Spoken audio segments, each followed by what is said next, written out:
యేసు ప్రభు సమరయ స్త్రీని సంధించినప్పుడు సమరయ స్త్రీతో మాట్లాడాడు. ఒక బోధకుడిగా నేను మీ జేబులో ఉన్న ఏటీఎం కార్డు నెంబర్, లేదా మీ ఫోన్ నెంబర్, లేకపోతే మీ ఇంట్లో వాళ్ళ phone number, bank account number నేను చెప్పొచ్చు. కానీ దానివల్ల మీకు ఏ విధమైన క్షేమాభివృద్ధి కలగదు. యేసు ప్రభు సమరయ స్త్రీ ఏటీఎం కార్డు నెంబర్ కానీ ఫోన్ నెంబర్ కానీ చెప్పినట్టు బైబిల్లో లేదు. మరి ఏం చెప్పాడు యేసు ప్రభు? నీకు 5 పెనిమిట్లు ఉండిరి, ఇప్పుడు ఉన్నవాడు నీ పెనిమిటి కాడు.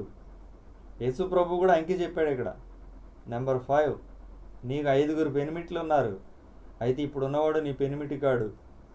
నీ బ్రతుకు మార్చుకోవాలి, నీ జీవితాన్ని నువ్వు మార్చుకోవాలి.